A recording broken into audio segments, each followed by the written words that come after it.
Good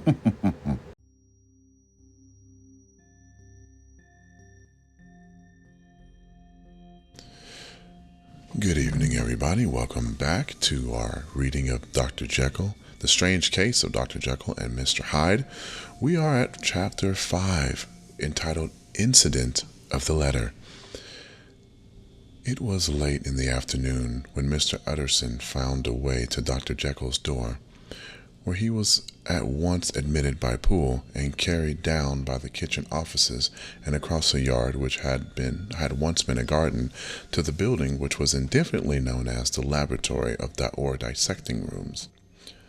The doctor had bought the house from the heirs of a celebrated surgeon, and his own taste being rather chemical than anatomical, had changed the destination of the block at the end of the garden.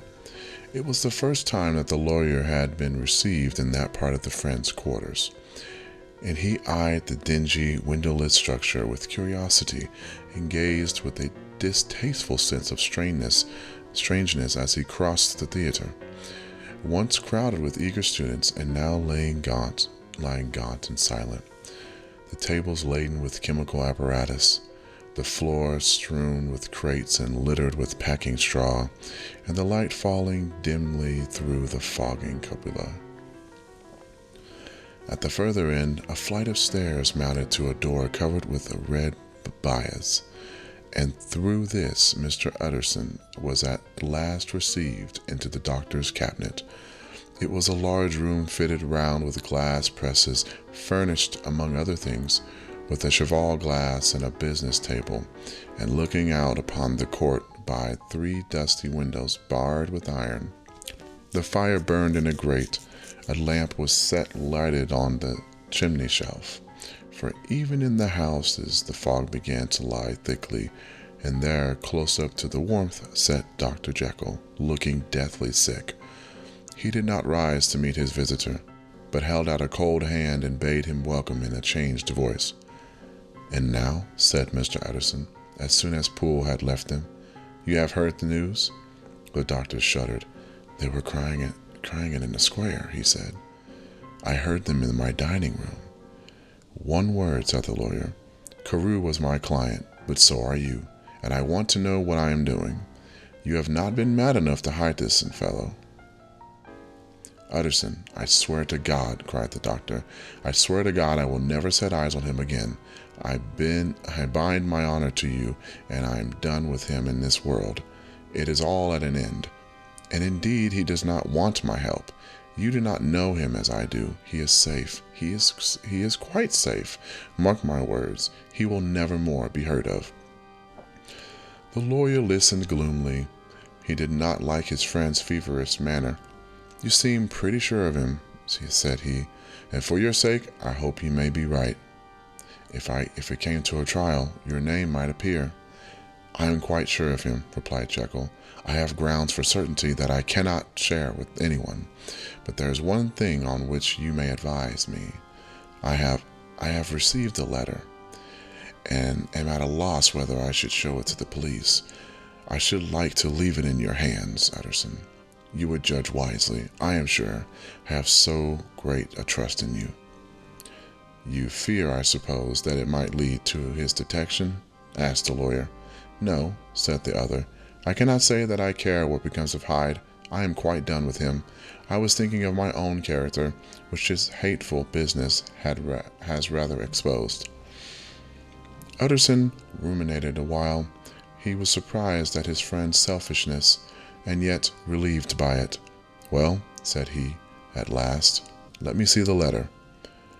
The letter was written in an odd, upright hand and signed Edward Hyde, and it signified briefly enough that the writer's benefactor, Dr. Jekyll, whom he had long so unworthily repaid for 1,000 generosities, need labor under no alarm for his safety, as he had means of escape on which he placed assured dependence. The lawyer liked this letter well enough. It put a better color on the intimacy that he had looked for, and blamed himself for some of his past suspicions. "Have you the envelope?" he asked. "I burned it," replied Jekyll, "before I thought what I was about." but it bore no postmark. The note was handed in. "Shall I keep this and sleep on it?" said Utterson. I wish for you to judge for me entirely," was the reply. "I have lost confidence in myself." "Well, I shall consider," returned the lawyer. "And now one word more. It was Hyde who dictated the terms in your will about the disappearance?" The doctor seemed seized with a qualm of faintness.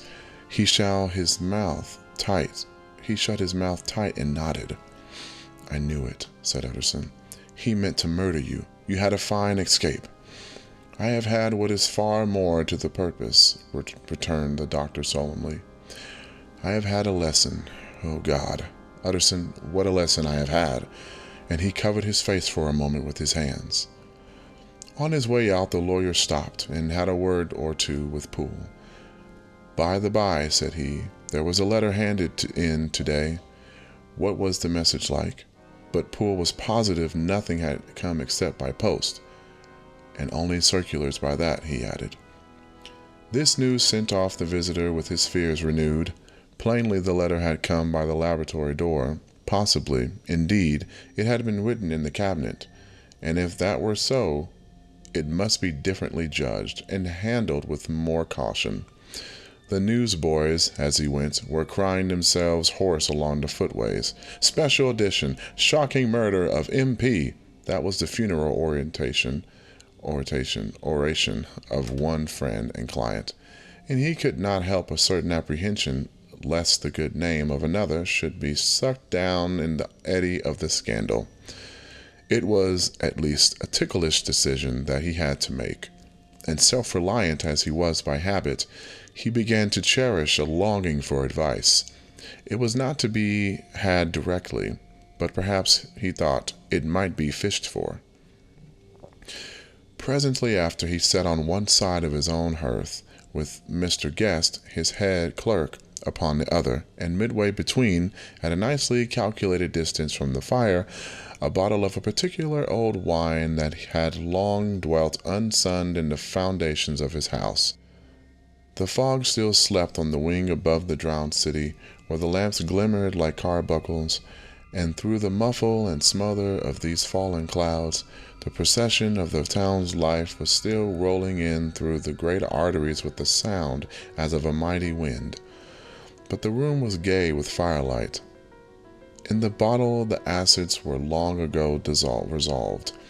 The imperial dye had softened with time, and as the color grows richer in stained windows, the glow of hot autumn afternoons on hillside vineyards was ready to be set free and to disperse the fogs of London. Insensibly the lawyer melted. There was no man from whom he kept fewer secrets than Mr. Guest, and he was not always sure that he kept as many as he meant. Guest had often been on business to the doctor's. He knew Poole. He could scarce have failed to hear of Mr. Hyde's familiarity about the house. He might draw conclusions. Was it not as well, then, that he should see a letter which put that mystery to right? And above all, since Guest, being a great student and critic of handwriting, would consider this step natural and obliging? The clerk, besides, was a man of counsel. He could scarce read so strange a document without dropping a remark, and by that remark Mr. Utterson might shape his future course. "This is a sad business about Sir Danvers," he said. "Yes, sir, indeed. It has elicited a great deal of public feeling," returned Guest. "The man, of course, was mad." "I should like to hear your views on that," replied Utterson. "I have a document here in his handwriting. It is between ourselves, for I scarce know what to do about it. It is an ugly business at the best. But there it is, quite in your way, a murderer's autograph." Guest's eyes brightened, and he sat down at once and studied it with passion. "No, sir," he said, "not mad, but it is an odd hand. And by all accounts a very odd writer," added the lawyer. Just then the servant entered with a note. "Is that from Dr. Jekyll, sir?" inquired the clerk. "I thought I knew the handwriting." "Anything private, Mr. Utterson?" "Only an invitation to dinner." "Why?" Do you want to see it? One moment. I thank you, sir. And the clerk laid the 2 sheets of paper alongside and sedulously compared their contents. Thank you, sir, he said at last, returning both. It's a very interesting autograph. There was a pause during which Mr. Utterson struggled with himself. Why did you compare them, guest? He inquired suddenly. Well, sir, returned the clerk, there's a rather signature resemblance. The 2 hands are in many points identical, only differently sloped. Rather quaint, said Utterson. It is, as you say, rather quaint, returned the guest. I wouldn't speak of this note, you know, said the master. No, sir, said the clerk. I understand. But no sooner was Mr. Utterson alone that night than he locked the note into his safe, where it reposed from that time forward. What? He thought. Henry Jekyll forged for a murderer? And his blood ran cold in his veins. Man, I'm really enjoying this. I look forward to continuing reading this. Truly I do. And the next chapter is Incident of Dr. Lanyon, which is a character from the beginning, actually. I think it's one of his friends, from what I remember. Thank you all. And we'll come back midnight for Chapter 6 in the strange case of Dr. Jekyll and Mr. Hyde. Thank you all so much for coming in and listening. Hope you all having a wonderful night. And please take care, and we'll see you tomorrow midnight for Chapter 6. Goodbye, everyone.